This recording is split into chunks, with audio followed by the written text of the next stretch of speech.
Hi and welcome to a bonus shorter episode of We Needed Roads, and before we get to our top 10 movies and shows we think you have to see in 2024, we thought we'd assemble to talk about what we've been watching since Christmas and into this first month of 2024. Today I'm joined by David. Hey, I still don't know what I'm doing. Standard. And Jose. Greetings from the States. And Ben Lord is definitely not on the run somewhere from the law overseas. He was in the LA. The LA. That's not a... We're not supposed to... LA. He's Oh, like, shit. You're supposed to say, you've outed him. identity. He's going to have to move countries again now, man. He had 2 days till retirement. Ah, so close. So close. So today we move into Oscar season territory, reviewing some prestige films that have finally made it to the UK.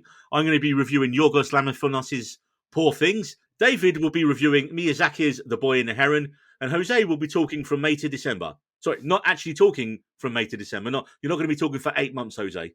Natalie Portman movie. That's all you got to know. And we also watched J.A. Bayona's new film, Society of the Snow, which we'll be discussing as well. But first up, some TV news and one of the most important shows of the year, especially in the UK, Mr. Bates versus the Post Office. So, guys, how much do you know about the Horizon sub-postmaster story? Well, I should start by saying none. So I only know what's been on the news. I've not watched the show, and I've watched just little clips of the news, and I've seen people's emotional stories of how it's impacted them. That's basically my knowledge on it, but I understand it from a very basic perspective. And were you aware of this story before this show came out this week, David? I was, only because I remember, so not to the extent of it now, but I remember when somebody won a court case against it a few years back, and I remember that happening because that also made the news. Right. Okay. So Jose, what I'll do, I'll give you a bit of a brief explanation here. Yes. So between 1999 and 2015, over 700 sub-postmasters were prosecuted, with some going to prison, many were bankrupted, and all of them were accused of false accounting and theft. Basically, a sub-postmaster is someone who's in charge of a government post office in like a small village or, like a more rural location. Wow. So it's kind of like, having a US postal service place in a small town or village. How does it work in US? Do you have like a place where like a place which everyone knows to go to if they need to deliver a parcel? Like you got a letter to post. It's very different for cities versus small towns, like I assume for you guys. So in cities where there's multiple post office like locations where you can go in person and drop things off, or you can use your post office box where you could put your mail in there and they can pick it up, but that's kind of a little risky. I would say the U.S. Postal Service is like your Royal Mail, just a different name, but it's the same system. Royal Mail's not the post office, though. So on a New Year's Day in England, the first day of the year, prime time on ITV, which is one of our main network channels, there was the first of a 4-hour miniseries starring Toby Jones as Alan Bates. And from day one, he was the guy who just didn't accept he'd made a mistake when this new computer system told him it was missing money. And Wow. a part of these people's contracts was, if there's any shortfall or any missing money, you have to pay the difference to keep your job and stay out of jail. And these people are all smaller regional things. What a generally. fucking shit contract that is in anything. Yeah. They would not sign that. And one lady's on the phone to their tech support going, well, it says I'm 2,000 and something in debt. And okay, we'll do this. And she does it, follows their instructions, and it doubles to 4,500 right in front of her eyes. And they're like, well, no, you're responsible for that. And she's like, what? I asked for your help. Basically, no one accepted there was a fault in the software made by Fujitsu. Fujitsu was the company who made the computer system, and all the post offices around the UK had this new almost £1 billion computer system put in place. The problem was it didn't fucking work. So it was all really the software that was creating the errors? It was the software, and then instead of realising there's a problem with it, they doubled down on it and blamed the people who were short of the money. So like I said at the start, there was over 700 people. I don't get how... What I don't get about this is how there wasn't one person that went, it's a bit funny that there's all of these people that are all stealing money or whatever, or losing money from the, What they explain in the show is when he calls up the helpline and speaks to people about it and speaks to his bosses, the main guy, played by Toby Jones, they're like, no, this isn't happening anywhere else. You're the only person. There were no other complaints. So they lied at the outset and just kept doubling down on the lies.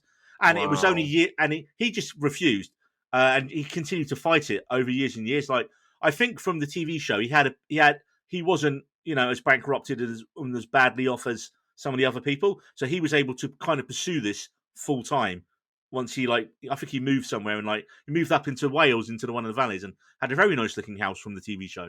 But he then put an advert out and started, hey, has anyone else been affected by this? He started ringing around. And as the show progresses, more and more people are like, yes, actually, the same thing happened to me. Yeah, they told me I was the only person it happened to.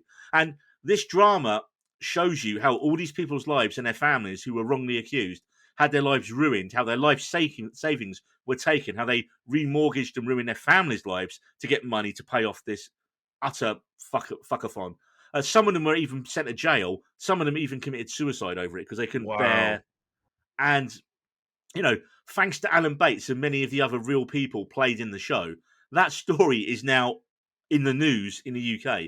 It just, so many people watched it on New Year's Day, and it got such a fury in the general public and on social media and in the news, and people were writing to their MPs, and they said, well, because obviously as the show goes on, they finally get something to prove. They do win the court case eventually, but what happens is, because it's a government-run institution, the wheels of justice turn so slowly, and the case has rumbled on for years. That the government, the post office, admitted, oh yeah, there were problems with it, but that still didn't get back people's money. It still didn't clear them from their criminal convictions, and then all these people who had criminal convictions meant they couldn't claim compensation because they had a criminal conviction. Yeah, so it was fucked the whole way through it. The whole fucking process is ridiculous, isn't it? Wow. And so where we are now is that literally the Prime Minister, I think today, has said every person is going to get connected with this. We're going to literally draft a new law that will clear everyone who was accused and involved in it. And every one of those people will get 75 grand straight away. If they lost more than that, they're more than free to keep pursuing and get more money back. I mean, that's a fantastic thing that the victims of this are going to get some sort of fucking resolution. They're going to get some sort of compensation for it. The people that committed suicide or the people who completely fucking, they're not, have lost the last how many years of their life, are not going to get that back. And quite a few people have passed away due to ill health and just age. What I think pisses me off a little bit is that, for starters, a fucking TV show had to highlight this for news outlets to pick it up at all, and for public outrage to be created from it, that news outlets actually thought it was fashionable enough to do articles on and do news bulletins on in the first place. And it also pisses me off that Rishi Sunak's now using it as a political tool to try and gain favour amongst Britain, which is kind of fucking fed up with the Conservative Party, let's face it. We don't want to get too political. But let's face it, that party isn't exactly... They're not happy. People aren't particularly very happy with them, mainly because loads of shit like Partygate and stuff piss people off. But pulling it back, the fact David, that it's now used, the fact that it's being used as a political tool, and the fact that the fucking TV show, whilst it's amazing that television has the power to create this movement, it's annoying that it needed to be there in the first place for people to actually realize about it and do something about it. Like if this TV show didn't exist, Rishi Sunak wouldn't have given a fuck. I kind of agree and disagree with what you're saying. I mean, yeah, fuck the government, man. They've been absolutely terrible throughout so many things here. But, I mean, the other lot are just as incompetent. And, that's the thing with being... I think it's fairly similar in the States. And, you have two parties you can either vote for, one or the other, because they're the only one of the two that's going to get in. And they're much of a muchness. I'm so apathetic to politics. You can. I mean, we're getting too into politics here, but you can remember a Labour government. Conservatives have been in power my entire adult life. So no, I can remember. You were alive when... Surely, David, you was alive when Blair was... Adult life, no. Okay. Yeah. Anyway, I would say, pulling it back to the show, and again, I agree with what you say about the show. I just think... I don't care how politically it's viewed. It's the fact that the people involved are finally getting some justice, right? Yeah. And also, the main thing, and this is what the main guy, Alan Bates, said, he goes... Because when they won their big court case in the show about this big lawyers firm took them on a no-win, no-fee thing. So when they won, they still didn't get any money because the case had dragged on so many years. So I think they ended up getting, there was over 500 people at the time, 550, and they got about 20 grand each after all these years of court because the 20 odd million that they got as compensation went to the lawyers to prove the case. Man. And there was a bit of upset over that. And the main guy behind it, or Alan Bates, he's just look, guys, it was never really about the money. It was about, for him, it was about proving his innocence, Yeah, that's true. and most importantly, which hasn't happened yet, not going after those people who knowingly lied and have blood on their hands and making sure they're held accountable. And that's what people are after now. Because one of the woman, she's had to give back her CBE, hasn't she? She was awarded a fucking CBE. I mean, just Jose probably doesn't know what that is. David, for our international listeners, what is a CBE? Commander of the British Empire, isn't it? It's an award that's given to you by in the King's, the King and Queen, the King's New Year Honours list, and she was head of the Post Office at the time when all this was happening, and ironically, a Church of England minister as well. So go figure that one out. Yeah. I mean, that's the least surprising thing. So to finish off, look, I will say this will probably slip down some people's lists as the year progresses because it's not a big budget prestige show like we normally talk about on here. But it absolutely should be on everyone's list, as this shows you the power of television. This show has brought the story back into the public consciousness and hopefully will literally change people's lives for the better. A TV show. So that's what I've got to say about that. Moving on to an absolute prestige drama, which is one of my favourite shows on TV at the minute. And as we record this, I have 2 episodes left to watch of the current series, and that is Fargo Season 5. Have any of you guys watched the Fargo TV series? I have not. I've watched the first 2 seasons, I think. Well, the good news for you, David, you've watched the best 2 seasons until this season. So you could skip 3 and 4 and just go straight to 5. Making an early play to be on my best shows of 2024 list is the 5th series of Noah Hawley's Fargo. And this is the main thing I think people at Amazon have not realised. It's an anthology show. There's very little ties. I mean, there is between season 1 and 2, but one's set in the 70s and one was set in the modern day in season 1 and 2. But season 3 has nothing to do with those. Season 4, it's different characters. It's a different story. You say it's an anthology, but it still all happens in Fargo? No, well, it's the same area. It's kind of like that kind of region of the States. Gotcha, so it's not always in Fargo, North Dakota. It's sometimes in... in the first season, it's the dad's cop story, isn't it? About the massacre that happened that he talks about in like one scene. And then the second season is about that massacre, isn't it? In the 70s. Yeah. And then like season 3 is Ewan McGregor. Basically, Fargo, this is why everyone was surprised when it was adapted as a TV series, because it was a perfect movie that won loads of Oscars at the time. And it was like, that's a terrible idea. Why are you making it a TV show? But Noah Hawley, the creator of the show, he just had the idea. He just got the tone of it perfect. And what Fargo is, at its core, it's a small town crime story where local individuals get out of their depth with criminals and shit goes south. Gotcha. And you're not, and that's kind of like the best way to sum it up. So season 5, which is on now, and it dropped on Amazon Prime in the UK. I think it's on FX in the States. It dropped on Amazon Prime in the UK with no fanfare at all. And it wasn't even on the homepage. You had to search to find it. There was no promotion. So I honestly think someone at Amazon Prime was just like, oh, it's season 5. If people aren't watching it now, then what's the point in promoting it? And it's an anthology show. It stars Juno Temple from Ted Lasso, who is amazing in this. She is so good in this, Jose, that you will, if you watch the show, you'll forget that she was Keely in Ted Lasso because her character and performance. That's amazing. It also stars John Hamm. Yes, I did see that because he did do a little promo where he was getting out of a hot tub for the ladies, you know. Well, look, so this season it stars Juno Temple as Dorothy Lyon, a woman with a young family and a dark secret, who has run away from her ex-husband, Sheriff Roy Tillman, played superbly by John Hamm. And he's just so good at being an insidious bad guy in this. He is so despicable in this show. You hate him when he's on screen. Juno Temple is fucking amazing in this show. I've been a fan of hers for years. She was probably more well-known in the States, pre-Ted Lasso, as a Brit, usually playing an American. She was in Killer Joe with Matthew McConaughey. She was in Horns with Daniel Radcliffe. She was in Vinyl, the 70s TV music show set in New York by Scorsese. And after the rubbish character arc that she had in the last series of Ted Lasso, she is front and center as a lead of this show in Fargo. And she absolutely kills it and people with her Minnesota accent. She's got it down, man. So honestly, she's got a good accent, you think? I think she nails it, man. I think she absolutely gets it. Excellent. As an American, you can pass judgment when you watch it, Jose. I don't know what you're talking about. Because is it that kind good of attempt? Accent? It's like a bit of you gotta like. Who you are? What's that? What's that now? You say? I'm trying to do it, but everything turns Irish. I can't do it. I can't do What are you about to accents. say? And the Irish hate you enough, David, for butchering people's know. names. Oh, So, man. as mentioned, John Hamm plays one of the most evilly corrupt motherfuckers he's ever had on screen. I mean, he is Ooh. scary as fuck in this. I think probably the only time we've ever seen him as a villain before was in Baby Driver? Baby Driver. Yeah, he was good on that. Yeah, great film. Isn't John Hamm a villain in Mad Men? Like Kind of, but I've yeah. never watched Mad Men. I tried. It just bored me. Like, I get it. It's really well done and written and aesthetically pleasing. It just wasn't for me. Kind of like Succession. I'm a bad person. But anyway, you got Jennifer Jason Leigh in it, and she's superb. And she plays the mother-in-law. It also has Steve Harrington from Stranger Things in it, Joe Keery. And do you remember, like, season 1 of Stranger Things, you're like, Steve Harrington, you're a bit of a prick. You're a real asshole. And then Yes. he becomes friends with the kids in later seasons. You're And like, then oh, he's yay. the favourite character ever. Yeah, and then he had a nice arc, and then like in the last season, he's still the cool guy, but he's hanging around with the kids, and he's like not as cool because of Yeah. that. He's everyone's favourite character, let's face it.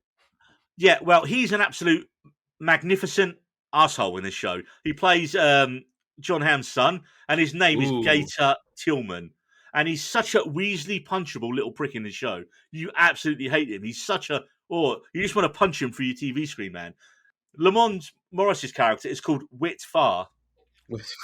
You've got one of the guys. You got Dave Foley from Kids in the Hall. David, do you know Kids in the Hall? Oh, wow. Just say no then. You know, Kids in the Hall, though, I enjoy so much. It was like a 90s Canadian comedy troupe, and they were all amazing. Dave Foley from that show is in this as a one-eyed lawyer / fixer for a rich family, and he is improbably called Danish Graves. What a name. But yeah, look, I love Fargo, and honestly, just watch it. It's superb. You don't have to have seen any other Fargo. Just watch a show. It's on Amazon Prime now. This is your call to action. Go and watch it, everyone. And relax. Having said that, the next thing I'm going to talk about, I finally got to see Yorgos Lanthimos' latest surreal masterpiece recently, An Unlimited Screaming. And that film is Poor Things. Unlimited what? An Unlimited Screaming. An Unlimited Screaming, yes. And it is mad as a box of, normally I would say frogs, but it is mad as a box of the crazy spliced animals we see in this film. David, there is a pug on a chicken at one point. Yeah, the trailer. I can remember the trailer, and it was just let's see what happens if you take us an ostrich and merge it with a squirrel. Let's see what happens. And they named all the animals. That my favourite name in the animals, they called the Goose Willis. But anyway, Emma Stone plays Bella Baxter, who in the film's opening scene commits suicide by jumping into a river before her corpse is reanimated with a few modifications by crazy Dr. Baxter Godwin, played by the legendary William Dafoe. Now, as Bella's intellect grows, she longs to escape her one-house prison life, and upon meeting Mark Ruffalo's debauched lawyer, Duncan Wedderburn, she leaves with him on a journey of discovery and self-discovery across a steampunk version of many European capitals. It's kind of supposed to be set in Victorian times, but like not. So it's kind of like this weird steampunk fantasy world. Yeah. And so when the credits rolled on this one, almost no one left. We all kind of just sat there in this stupor, marinating on what the hell we just seen. And honestly, I think people have forgotten just how weird The Favourite was back in 2018. This is weirder, but also much, much funnier. And I think just as genius, right? I have one little bit of information about this. I was looking at an interview with Emma Stone, and she actually knew about this project early on because she was talking to the director. And she admits she was just having lunch with him, and she was like, "Hey, what do you got on your plate? What are you working on?" And then he was like, "Yeah, I'm writing this idea down." And he basically outlined the movie in its bare bones. And she's like, "I have to be in this." So Emma Stone immediately saw the genius of this movie. So, I mean, to be fair, with that director, he did get her an Oscar for The Favourite. So, like, you're sitting down with a director who's already got you one Oscar. You probably want to be the lead in his next film, right? Because Olivia Colman was the lead in The Favourite, wasn't she? Well, I just like that they're casual friends having lunch and talking about movies like that. It's just really, really fun to hear. I mean, Emma Stone, mate, is amazing. She gives such a mesmerising performance. And it's kind of like this weird female take on Frankenstein's monster. But then the film becomes about her character Bella's journey of self-exploration and defining her own agency, despite all the men who kind of wish to want to control her. So it's a bit of a feminist masterpiece, really, and it would Nice. make an incredible double bill with Barbie. I also heard that a lot of the sets were practical, so like a lot of what you see was real, and I think that's amazing too. Honestly, man, I can't wait to see it again because it feels a bit like Wes Anderson in the aesthetics. It's so much production design on the screen. You're just looking at it going, I honestly don't know where to look. Yeah. Also, he loves a super wide angle lens. He loves one. There's so many scenes take place in that shot. You got William Defoe as the great Mad Doctor. I mean, come on, who else is he going to play? And he got a young actor called Rami Youssef as the wide-eyed and lovelorn assistant called Max McCandles, who like develops a crush on Bella. He's really funny. And then of course Mark Ruffalo comes in and like steals her away, and he's outstanding, man. And like honestly, at the Oscars this year, you're going to have Hulk versus Iron Man for the best supporting actor nomination, and his is such a sleazy comedic turn as the immoral Wedderburn. He's just great, man. Did they all get Golden Globe nominations this year? I think they did, didn't they? Well, I know Emma Stone won for it at the Golden Globes because she went up and called Taylor Swift an arsehole, which was hilarious. Oh, she did? Was it a joke? In jest. Yeah. Gotcha. Yeah, because everyone posted it and said she was talking about someone else, and he was like, "No." She's like, "Yeah, what? What? Yeah, she was nominated. She's a friend. She's been nominated before. What an arsehole." And just walked off. Yeah. Like, yes, Emma Stone was brilliant. She won it for musical or comedy, didn't she? Yeah. Because they have like Golden They Globes split it for some reason, don't they? Mate, the Golden Globes deserve this much talk on our show. Like, you don't think Mark Ruffalo and comedy, do you? One thing I have to mention is this film is an 18 certificate for strong sex and nudity. And I think everyone was surprised by the sheer amount of sex and nudity in this film. But Really? let me put it one way, mate. If you've seen No Hard Feelings with Jennifer Lawrence as a certain scene this year, well, Emma Stone goes full Jennifer Lawrence in this film. Like, wow. Every facet of her performance is amazing. From her comedy timing, from the way she jerkily walks to like, it's just the insane sentence constructions she comes out with early on as like her brain is catching up to her body. It's so well done, man. It's definitely an awards worthy performance. Definitely, man. So, yes, don't watch this with your parents like Saltburn. Go and double bill it with Barbie. See it now. It's in the cinemas now. I think it's been out in the States for about a month now already. So go and see it there if you haven't. Yeah, it's out on theaters. I need a break. I need a little break, David. So, Dave, actually, I'm going to change it up. Throwing it out the window. Jose, you're going to tell us about a film you've seen that is also getting some Oscar hype, and that is May December. I think this is one of the few times that I went into a movie not knowing anything. I think I had maybe vaguely remembered the trailer to it, and a friend of mine invited me to the theater to watch it. And really, the selling point was Natalie Portman and Julianne Moore. Both of those actresses, I know, always do great work. This is loosely inspired by the story of Mary Kay Letourneau, basically saying an adult woman having a sexual affair with a young man the age of 13. The way the movie portrays it, if you don't have a actual memory of what happened, you're like, wait a minute, is this real? Is this like based off of the real story? But it's not. In the movie, they play it off as two co-workers in a pet store. But I think what going into this movie blind really made it better, because it's one of those things where you have to figure out what's going on and where the characters are going, and it's almost like purposely filmed, and the cinematography set up to where it seems like just a slightly better version of a 90s TV movie, but obviously with really great actors and a really great script. What you probably get from a lot of people is just really awkward throughout the entire movie. But then if you realize it halfway through, you're like, okay, just accept the awkwardness, and you realize just how good all the acting is and how everything just slowly gets to where it's going to go. It's really well done, honestly, when it comes down to it. It's directed by Todd Haynes, who is kind of known for those type of films, isn't he? He did Carol with Cate Blanchett. He did Far From Heaven, I'm Not There, Dark Waters. He's used to doing these kind of films. They're more slow-paced dramas, aren't they? Yeah, it shows a lot of nuance with the characters, and especially with Julianne Moore's character, you see more of her than you expect, even though it's a piece about Natalie Portman trying to figure out, but you don't see it in the way you'd expect, because you think, oh, they're going to interview and they're going to talk, and then you're going to... Charles Melton plays a really good man boy in this. Like, you think of him as just a young, stoic man with an older woman, and then you realize he doesn't know I mean, what I he's think doing. what you need to say is if you know the story, it's kind of loosely based on the Mary Kay Letourneau story, Yes. and the way they've approached it in this is that Natalie Portman plays an actress who's going to be playing Oh, the yes. real life people in a movie adaptation. So, the film takes place 20 odd years after the original events took place, and so they're a couple now. Julianne Moore's character and Charles Melton's Mhm. character. Obviously, Natalie Portman coming to research the role kind of drags all the drama from the old days back up Yeah. again. So now Natalie Portman does a good job of bringing in the viewer as well to kind of see what she sees, but then she brings in her own interesting aspect to the movie where she's not quite necessarily the most innocent person as an actress may be, trying to get reactions from people. But again, this is all very subtly done. This isn't like overtly dramatic. It's just in the way that some of these scenes are filmed, and it shows these characters are all fairly flawed. So it's just a really good character study on what these dynamics would be between each other.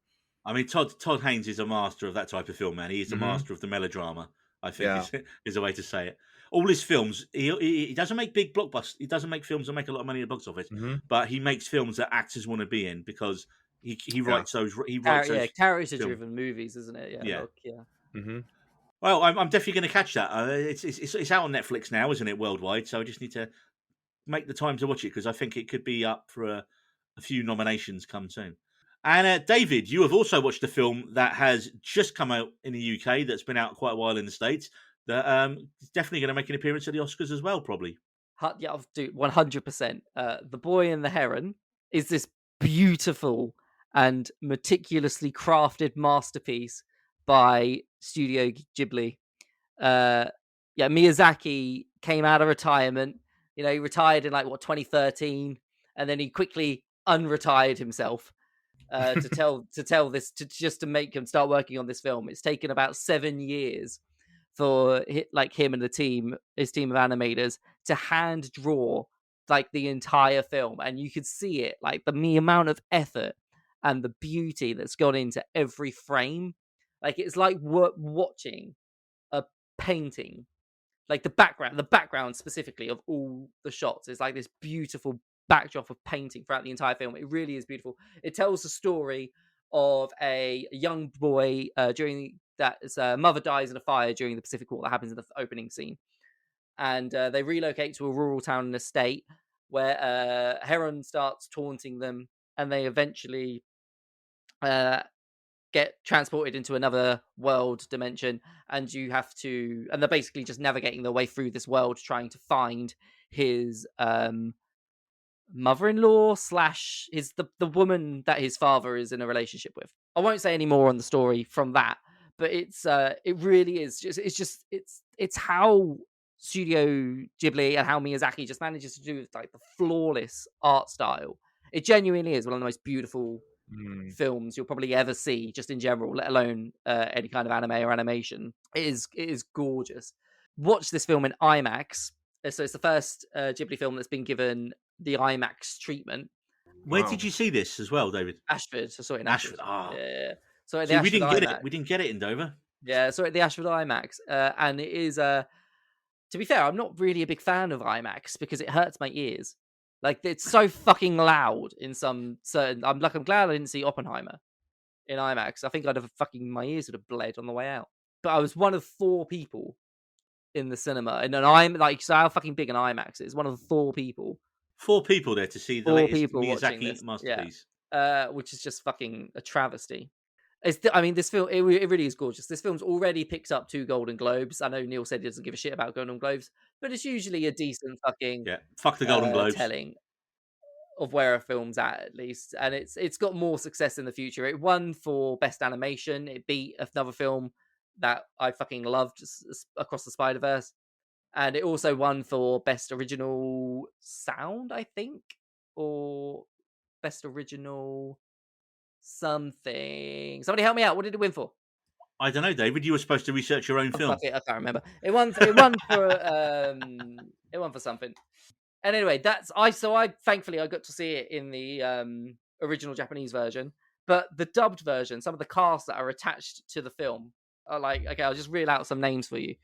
Christian Bale, Dave Bautista, Gemma Wow. Chan, William Dafoe, Mark Hamill, Karen Fukuhara from The Boys. Yes, Karen Oh, Fukuhara, nice. Robert Pattinson, Florence Pugh. The Pew. The Pew. It's always Pew. referred to as The Pew.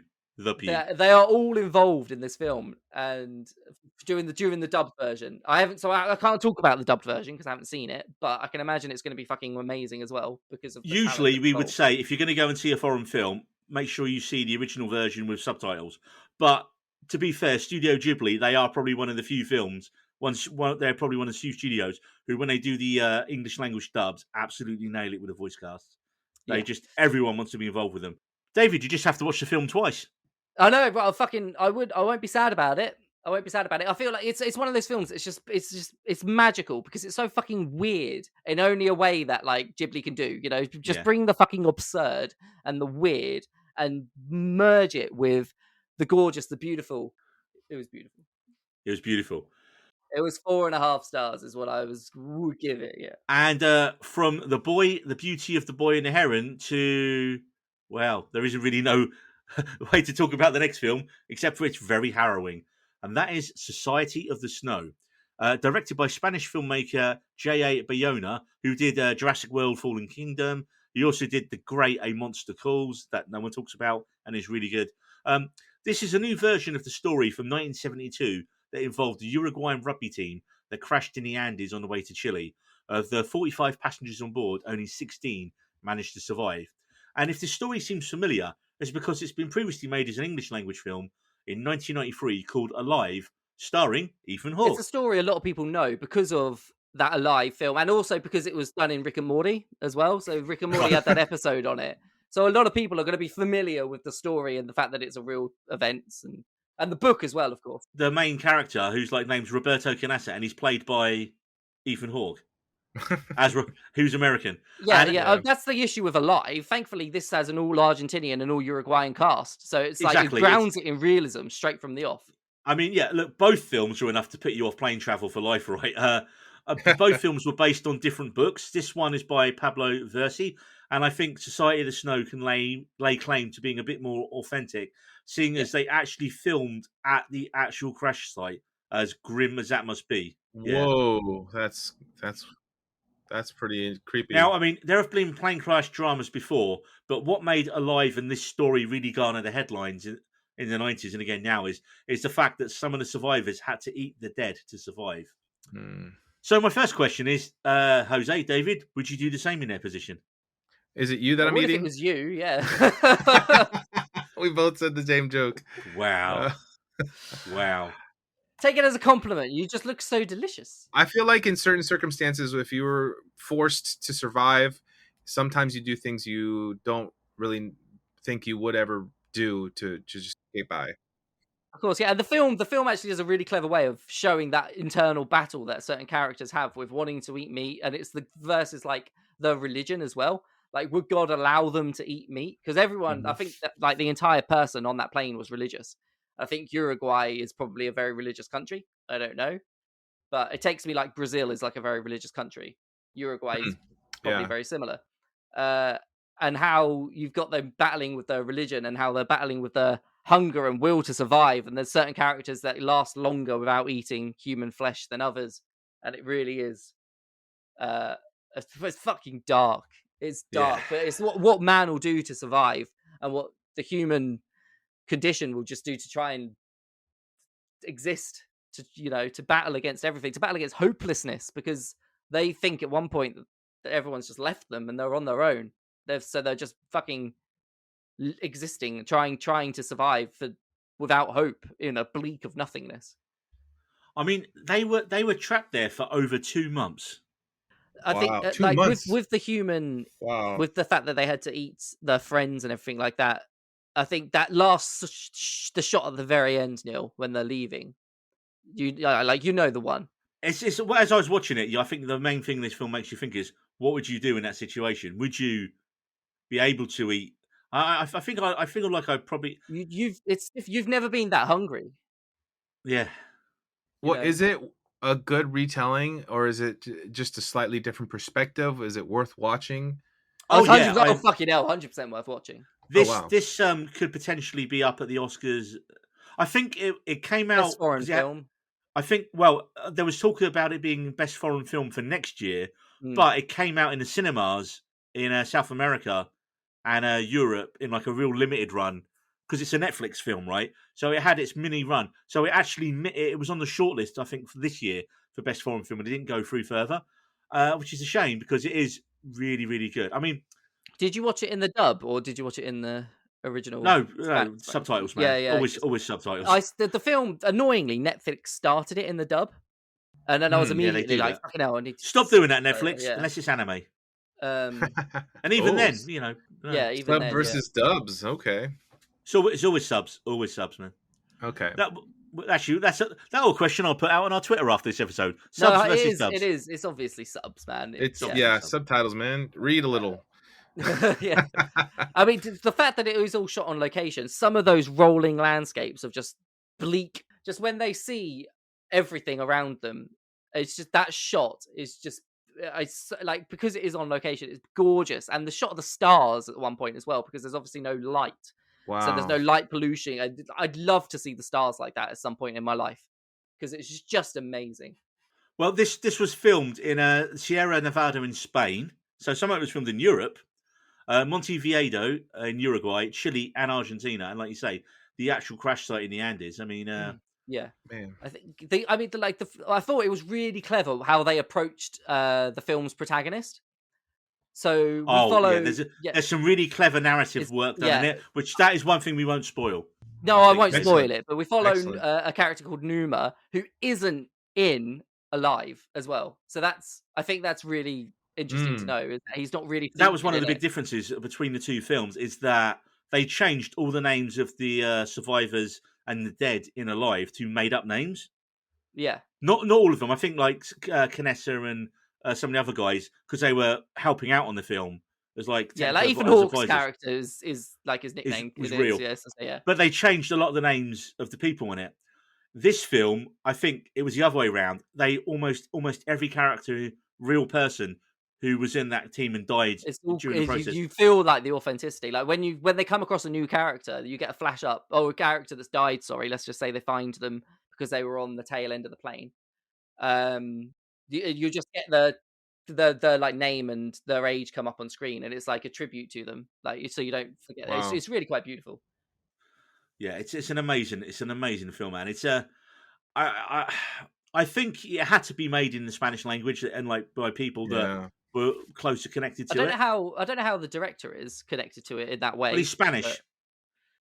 He did The Impossible, didn't he? So I don't know what's. Well, he's just a really good director as well, wasn't he, Jay? But he did the first couple of episodes of the Lord of the Rings TV series as well. Yeah, I've not seen Impossible. I've been too scared. Yep. So Society of the Snow, big recommendation. Very harrowing drama on Netflix worldwide now. Definitely give it a watch, but obviously know what you're in for it. And David, you may, if you had seen this film last year, you would have changed your top 10 list. I fucking wish I saw this film, Spider-Man Across the Spider-Verse, earlier, so I could have made it my number one film of 2023. Because it would have been just like fucking it would have been like it beats my Dungeons and Dragons pick, just fucking blows it out of the water. Yeah, it was just wow. It was outstanding in every department. Like the script's fantastic, the animation's obviously fantastic, the music and the music choices and the sound design's fucking fantastic. The editing of it's all fantastic. Was it like a scarecrow? Please elaborate. Was it? It was outstanding in its field. Oh, yeah. Neil finally gets a good one in there. You know what? I'm okay with that. Yeah. Actually, that was quite today, good. Isn't it? Yes, that's great. I'm so fucking glad that you made me watch it, Jose, because it was one of the biggest surprises for me. I enjoyed the film so much. It just took everything, like the animation, the level of emotion that it can bring, the action that it can bring, the story that it can bring. It pushes the limits because, like, obviously you're limited in live action to what you can achieve, but this in the animation, it doesn't really hold any bars in what it can do, and you can see it. And it's just gorgeous. I'm so happy that you reacted this way because I was the same way. Watching the first film and loving that movie, and then getting to see a sequel that actually genuinely surpasses it is so great to see. Especially it did. It was amazing. and surprising from Sony. Full offense to They're Sony so because fucking shit at everything else. What do you mean? Madam Web is going to be the film of the year. Oh, I don't understand how you can have their animation studio side of things be like at this good. Because it is really good. It's fucking better than anything Marvel have done in the last. I know one group of since people that Endgame. knows the frustration because it's DC. Their film animation studios are so much better than their live action. Yeah, But yes, what's surprisingly is it's written also by Phil Lord and Christopher Miller, who directed the original, and Joaquim de Santos, Kemp Powers, and Justin Thompson all directed this film. So much credit goes to them, and as well as so many other people. Little bit of tidbit about the animation is apparently they hired the most amount of animators for this film to any other film out there that's been animated. And then there's a little controversy from that. Mostly controversy for like long hours and forcing them to... Oh, yes, yeah. I mean, they hired a 14-year-old animator to do the Lego scenes. Oh, no, that was a plus because they saw him I mean, do I think that's something- pretty cool, yeah. But That's really awesome. That 14-year-old's got bragging rights now. Yeah, fuck yeah. But yeah, I think this film we could easily talk a lot more. Maybe even when the third one gets announced or gets a teaser trailer, 100%. we go back. Oh, we got to talk about it when the third one comes out. Yeah. There's just so much to cover, and I enjoyed it, but it didn't make the top of my list. Oh, dude, I don't know. I didn't connect with it. I can appreciate it as 5-star, brilliant masterpiece for everything you guys have said. It just didn't. It's just I don't know. It hasn't connected with me. With me in that way that I want to go back and see it again. But I can say without a shadow of doubt, yep, it's a masterpiece, and we need to do that. Now, guys, we could talk, like you said, we could talk about Spider-Verse for ages, but we're almost out of time. That means we're going to be back soon. This was a bonus first episode of the year that we hadn't actually planned. We just watched a ton of shit that we wanted to talk about. So, we're going to be back soon with our 2 preview of 2024 episode pods, and we're going to tell you all the films and TV shows we're excited for in 2024. See you next time, David. And see you next time, Jose. And see you next time, everyone else. Doesn't say Neil, does he? Just doesn't get it. No, he doesn't. It's because he wants to eat you. He wants to eat you, that's why. See you next time, folks.